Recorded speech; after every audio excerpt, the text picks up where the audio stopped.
Hello everyone, today we're going to be looking at the Lexus ES 350. Starting on the driver's side door, you're going to see your mirror adjustments. The directional pad here is for your left, right, up and down. You have your left and right mirror. Up above you have your auto fold for the mirrors, meaning for when you lock the doors, the mirrors will fold in. If you push to the right, it'll manually fold them in. To the left, it'll be off. On the inside of the seat, you will see your seat settings. Starting on the left with the circle, this is your lumbar support. You can move it out, in, up, and down. This is the seat adjustment for your back. This is to move the seat forwards and backwards. You can also raise the rear of the seat and the front of the seat. The button above that is to extend your seat length. Above the driver's door handle, you will see your memory seat selections. You have 3 selections for these memory seats. To set it, all you do is press set and the number you'd like. You'll hear a beep and you know it's saved. On the left-hand side of the steering wheel, you will see a view button. This button is a 360 camera around the car. The eye beside that is for your heads-up display on the windshield in front of you. This turns it on and off. Underneath, you will see a coin slot. Below that, you will have your gas cap and your trunk operation and your hood. Behind the steering wheel, you will notice this button here. It says off. This is your traction control. You want to keep it on because it helps you with the traction of slippery surfaces. Behind the left-hand side of the steering wheel, you will notice the steering wheel adjustment. You can move it in, out, up, and down. On the left-hand side of the steering wheel as well, you will notice your light settings. With the notch here at auto, it means that the lights will turn on and off automatically. If you put it down once, it's going to be off. One above the auto is on. You will notice there's a button on the side of it. When you turn it on, you will see a green light here. This is for your auto high beams. Just make sure for this to be turned on, you actually have to turn your high beams on as well. After the steering wheel, you will notice these buttons here. First, we're going to start with the directional pad here. You notice that it has a left, right, up, and down. That is for everything on your front dashboard. This will allow you to go through different settings and menus on the dashboard. To the right here, you have a main menu and a back button for the dashboard. Just a reminder that if you're using an F Sport series, this will actually move your cluster to the left and right. This is your pick up and hang up phone when you're connected Bluetooth. Your volume control is down below, and your voice command for your navigation, Bluetooth, and FM radio stations are all right here. Side of the steering wheel, we'll start with the mode button here. This cycles through all your radio settings, AM, FM, Bluetooth, and Sirius XM. This is for your song selection for previous and next song. On the top right hand, you will see your cruise control. This is to turn on. When you're ready to set your speed, you press set. If ever it is canceled and you want to restart it, you press the RES. To the left of the RES is your adaptive cruise control.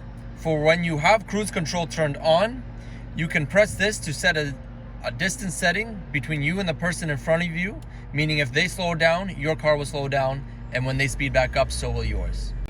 When using the lane departure assist, what this does is when you're going 50 kilometers or more, if you accidentally move to the other side of the road, it will vibrate and autocorrect you back into the middle. On the right-hand side of the steering wheel, you will notice your windshield wipers. When using them, pressing up will allow them to go up once. Pulling down will go into an auto mode, meaning when it starts to rain or snow, they will turn on automatically. The knob here beside is a frequency adjustment for the auto. Pulling down 2 more times will turn it on for a manual mode. Pulling forwards will allow you to use the windshield fluid. Side of your dashboard, you will notice your driving modes. To adjust them, you just twist it up and down. Going up will go into sport, giving you more performance, but using a little bit more gas. Going down will go into eco or economical. This will have the car in a low performance mode, but it'll save you more gas. If you want to go to normal, you just press the right hand side. In the middle of your car, you will notice your climate control. To turn this on, you can press auto. You will see your temperatures on both sides. To adjust the temperatures, you can use these controls here for the driver's side, or this side here for the passenger side. To turn off, you have this here. These are your fan adjustments, your fan cycle, your front and rear defog.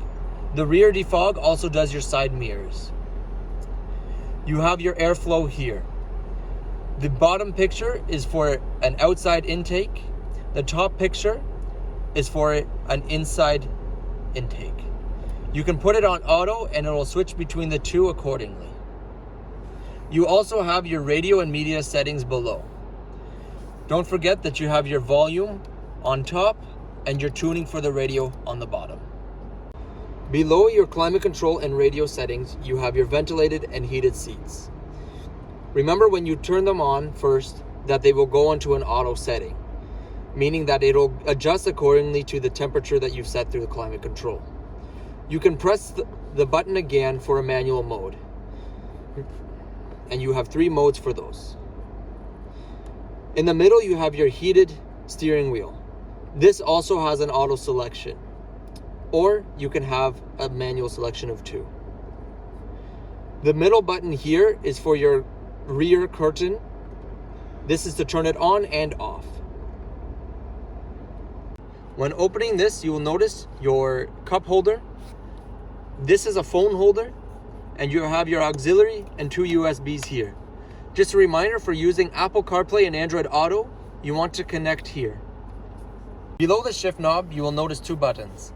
The left one is for a brake hold, meaning when you come to a complete stop, you can turn this on and you can actually lift your foot off of the brake and the car will stay in a brake situation.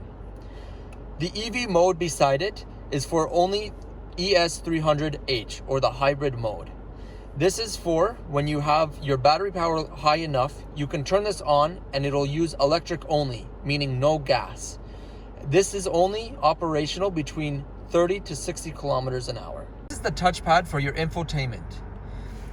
Above you have 3 buttons, one to go to the map, one for the menu, and one for a back. Just a reminder, when using the touch, you just slide your finger across to choose your selection. When you're ready for your selection, you just press anywhere on the pad to select. Navigation. To select a route, you will see the magnifying glass on the left-hand side. When pressing this, you will automatically see your search for destination. You can also use the destination assist for contacting a live agent, which will help you find your destination. You have an option for setting favorites. You will see your recents, and in the emergency selection, it'll help you find the closest emergency buildings, including a closest dealership. You can also save a home destination for easier access for your route. In the menu button above your touchpad, you will notice this menu here.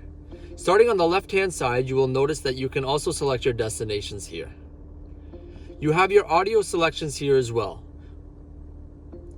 When connected Bluetooth, you will notice your phone selections here. Projection is for your Apple CarPlay and Android Auto. Just a reminder that you need to be plugged in when using these. Info is for your trip information. Climate control, you can adjust everything here. When trying to connect to your Bluetooth, just a reminder that you have to go into setup, and your Bluetooth settings are on the left-hand side. You will notice also on the right-hand side of the screen 4 selections. These icons will allow you to open up a 60/40 screen. You have a map selection, audio selection, trip information, and also climate control. If you do not want these open here, you can select the bottom and it will close it. When accessing your center console, you will notice the 2 side buttons to open. When opening, you will first notice your wireless charging. To turn on, you have the power button on the left-hand side. When the light is green, it means it's on. When placing your phone there to charge, the light will turn orange to indicate that it is now charging. Underneath, you will notice your 12-volt charge. Of your rear view mirror, you will notice 3 buttons. These 3 buttons are for garage door operations.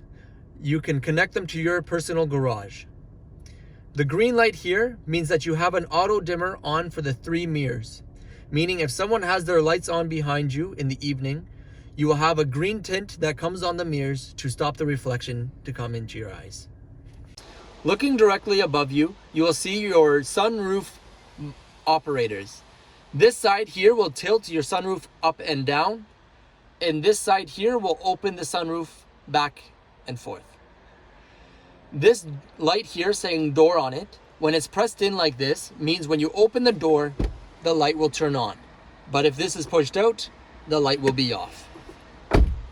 For the lights themselves, you just touch and they will turn on. The SOS button here is called a safety connect feature, meaning that if you have an issue on the side of the road, being a car accident, a flat tire, or any engine troubles, all you have to do is flip this down, press and hold until you hear the beep, and it'll connect you to a live agent and they will send roadside assistance and 911 if needed. Just a reminder that you have 3 options to open and close your trunk. The first one is on the inside of the trunk. You can press to close. You also have the kick option to open and close, and you also have it available on your key fob. Inside your trunk, underneath your carpet mat, you will notice a handle. When pulling up this handle, you will see all of your tools here. Your wheel lock will be located on the back left, your jack, and underneath your tools, you will see your spare tire.